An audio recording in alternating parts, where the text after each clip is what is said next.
Viewers, আজকে আমরা জানব লাইন সম্পর্কে। লাইন, ওভাল, সার্কেল, ত্রিভুজ, চতুর্ভুজ, বৃত্ত নিয়ে আমরা আজকে আলোচনা করব। কেন আর্টের ক্ষেত্রে এগুলো গুরুত্বপূর্ণ। আমরা অনেক ক্ষেত্রে ছবি আঁকতে পারি না আমাদের হাতের জড়তার কারণে, যার কারণে আমাদের ছবি আঁকতে গেলে এদিক ওদিক বেঁকে যায়। সেক্ষেত্রে আমাদের খুব ইম্পর্টেন্ট হচ্ছে লাইন। তো আমরা লাইন প্র্যাকটিস করব কিভাবে? আমরা এভাবে লাইন প্র্যাকটিস করতে পারি, এরকম করে আমরা লাইন প্র্যাকটিস করতে পারি। আমরা এভাবে লাইন প্র্যাকটিস করতে পারি, এভাবে আমরা লাইন প্র্যাকটিস করতে পারি। আমরা আবার এভাবে লাইন প্র্যাকটিস করতে পারি, এভাবে এভাবে এভাবে এভাবে আমরা লাইন প্র্যাকটিস করতে পারি। আমরা এভাবে আড়াআড়ি ভাবে লাইন প্র্যাকটিস করতে পারি, এভাবে। এখন আমাদের লাইনের যে শার্পনেস সেটা যেন ঠিক থাকে, অর্থাৎ লাইনের এ মাথা এবং এ মাথা যেন এরকম ডট না থাকে, এরকম ডট যেন না থাকে। আমরা ডট দিয়ে এভাবে প্র্যাকটিস করতে পারি, আমরা লাইন এভাবে প্র্যাকটিস করতে পারি। এখানে এখানে ডট নেই, আপনারা খেয়াল করবেন। এরকম লাইনের স্পিড বোঝানোর জন্য আমরা এভাবে লাইন প্র্যাকটিস করতে পারি। আমরা লাইন প্র্যাকটিস করতে পারি এখানে একটা ডট, এখানে একটা ডট দিয়ে এভাবে লাইন প্র্যাকটিস করতে পারি। লাইন যেন এটা বেঁকে না যায়। এখানে একটা ডট, এখানে একটা ডট দিয়ে আমরা এভাবে লাইন প্র্যাকটিস করতে পারি। এখানে এখানে ডট দিয়ে আমরা লাইন প্র্যাকটিস করতে পারি। আমরা এভাবে লাইন প্র্যাকটিস করতে পারি, এভাবে এভাবে লাইন প্র্যাকটিস করতে পারি। আমরা এখানে এখানে এখানে ডট দিয়ে এভাবে লাইন প্র্যাকটিস করতে পারি। এটা আমাদের ছবির ক্ষেত্রে খুব ইম্পর্টেন্ট। আমাদের লাইন আমরা এভাবে প্র্যাকটিস করতে পারি, এরকম করে আমরা লাইন প্র্যাকটিস করতে পারি। সেক্ষেত্রে আমাদের অবশ্যই গুরুত্বপূর্ণ হচ্ছে যে অনেক ক্ষেত্রে আমরা লাইনের মধ্যে লাইট শেড ব্যবহার করতে পারি। লাইট শেডটা কি? এভাবে আমরা লাইনের মধ্যে লাইট শেড ব্যবহার করতে পারি, এভাবে এভাবে খেয়াল করেন, এভাবে এভাবে এভাবে এভাবে এভাবে আমরা লাইনের মধ্যে লাইট শেড প্র্যাকটিস করতে পারি। আমরা এভাবে লাইনের মধ্যে লাইট শেড প্র্যাকটিস করতে পারি, এভাবে এভাবে এভাবে এভাবে এভাবে আমরা লাইনের মধ্যে লাইট শেড প্র্যাকটিস করতে পারি। আমরা এভাবে লাইন প্র্যাকটিস করতে পারি, এভাবে এভাবে আমরা লাইন প্র্যাকটিস করতে পারি। আমরা এভাবে লাইন প্র্যাকটিস করতে পারি, এভাবে আমরা এভাবে লাইন প্র্যাকটিস করতে পারি, এভাবে আমরা লাইন প্র্যাকটিস করতে পারি। আমরা এভাবে লাইন প্র্যাকটিস করতে পারি, এভাবে এভাবে এভাবে আমরা লাইন প্র্যাকটিস করতে পারি। আমরা এভাবে লাইন প্র্যাকটিস করতে পারি, এভাবে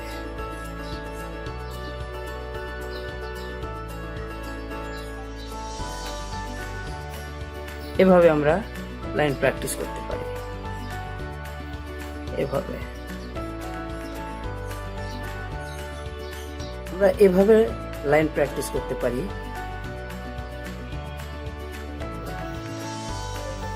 এভাবে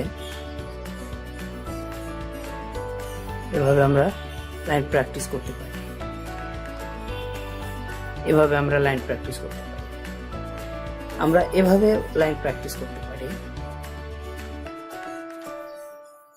এরকম এরকম এরকম। সেক্ষেত্রে এরকম লাইন দিয়ে আমরা এটাকে কন্টিনিউ কিভাবে করতে পারি? আমরা এভাবে লাইন প্র্যাকটিস করতে পারি, আবার এভাবে নিয়ে আবার আমরা বিপরীত দিকে এভাবে লাইনগুলো প্র্যাকটিস করতে পারি। আমাদের এভাবেও লাইন, এভাবে আমরা লাইন প্র্যাকটিস করতে পারি, এভাবে এভাবে এভাবে। আবার যেন উল্টো দিকে আমরা এভাবে নিতে পারি, এভাবে নিতে পারি, এভাবে এভাবে এভাবে যেন আমরা আবার এদিকে একবার নিতে পারি, আবার যেন এইদিকে নিতে পারি। সেক্ষেত্রে আমাদের এরকম এরকম যেন না হয়, কন্টিনিউ আমরা চেষ্টা করব এভাবে, এভাবে কন্টিনিউ চেষ্টা করব, এভাবে এভাবে, ঠিক এভাবে নিয়ে আবার এরকম এরকম এরকম এরকম, একবার এদিকে আরেকবার এদিকে। সেক্ষেত্রে আমাদের হাতের যে ব্যালেন্স সেটা খুব দ্রুত চলে আসবে। আমরা ওভাল প্র্যাকটিস করতে পারি, এরকম ছোট, এরপরে বড়, এরপরে আবার ছোট, এভাবে বড়। অর্থাৎ এখানে ছোট, এ বড়,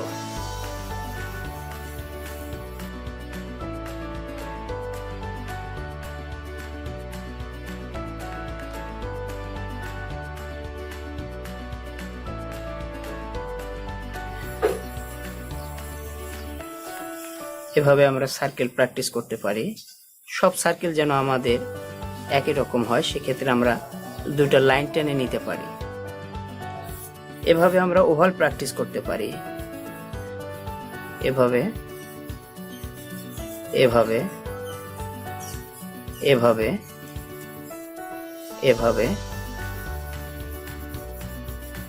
বিভিন্ন অ্যাঙ্গেল থেকে আমরা ওভাল প্র্যাকটিস শিখব।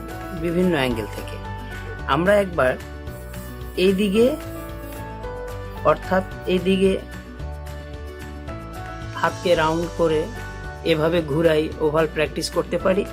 আবার আমরা উল্টো দিকে এভাবে ঘুরাই, ওভাল প্র্যাকটিস করতে পারি। আমরা সার্কেলের ক্ষেত্রে ঠিক এইদিকে একবার এভাবে হাতকে ঘুরাবো, আর একবার উল্টো দিকে এভাবে হাতকে ঘুরাবো। আমাদের একই রেখা দিয়ে যদি হাতটা আমরা নিতে পারি, তাহলে জানতে পারবো যে আমাদের ওভাল বা সার্কেল এগুলো প্র্যাকটিস ভালো হচ্ছে। আমরা লাইন যখন প্র্যাকটিস করব, এরকম 3টা ডট যদি আমরা দিয়ে নিই এভাবে, তাহলে আমরা এভাবে এভাবে লাইন প্র্যাকটিস করতে পারি, এভাবে।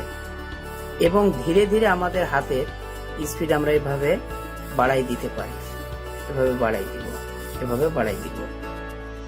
ঠিক একইভাবে আমরা আবার এরকম করে 3টা ডট নিয়ে এবার এই দিক দিয়ে আমরা ধীরে ধীরে লাইন প্র্যাকটিস করে আমার হাতের স্পিড আমরা ধীরে ধীরে বাড়াই দিব, ড্রয়িং এর স্পিড আমরা এভাবে বাড়াই দিব। একটা সময় দেখবেন আপনার এরকম হয়ে গেছে, এরকম হয়ে গেছে, এরকম। তাহলে কি করব আমরা, আবার পুনরায় এসে ঠিক এভাবে ডট দিয়ে এই লাইনগুলো এভাবে আমরা অনুশীলন শুরু করব। লাইনের গুরুত্ব আমি বারবার বলেছি, এই লাইনের মধ্যে যে লাইট শেড, এই লাইট শেড ইম্পর্টেন্ট, খুব ইম্পর্টেন্ট হচ্ছে আমাদের আর্টের ক্ষেত্রে এই লাইট শেডটুকু লাইনের মধ্যে। অনেক ক্ষেত্রে আমরা ছবি আঁকতে গেলে লাইনের মধ্যে লাইট শেড আমরা কিভাবে দেখাবো, তখন আমাদের এই বিষয়গুলো চলে আসবে। আমরা সার্কেল যখন প্র্যাকটিস করব, আমরা এভাবে সার্কেল প্র্যাকটিস করলাম, ঠিক আছে। এখন সার্কেল থেকে আমরা ওভাল প্র্যাকটিস করব, এভাবে ওভাল প্র্যাকটিস করব, এভাবে এভাবে এভাবে আমরা ওভাল প্র্যাকটিস করব। একইভাবে আবার হাতকে আমরা এইদিকে ঘুরাবো, এভাবে এভাবে এভাবে। আমরা এভাবে করতে পারি, এভাবে এভাবে এভাবে এভাবে। আমরা একই দিক থেকে নিতে পারতেছি কিনা এটা আমাদের জন্য খুব ইম্পর্টেন্ট। অর্থাৎ এই এই এই এরকম। সেকেন্ড টাইমে আমরা এভাবে লাইনের উপর দিয়ে নিব এবং আমি হাতের স্পিড বাড়াই দিয়ে, অর্থাৎ ড্রয়িং এর স্পিড বাড়াই দিয়ে আমি এই ড্রয়িংটা কন্টিনিউ করতে পারতেছি কিনা যদি আমি এটা এভাবে কন্টিনিউ করতে পারি তাহলে বুঝবো যে আমার হাতের ব্যালেন্স চলে আসতেছে এভাবে। তাহলে যখন আমি যে কোনো ড্রয়িং করতে যাই সেই ড্রয়িংটা আমরা খুব সহজে করতে পারবো।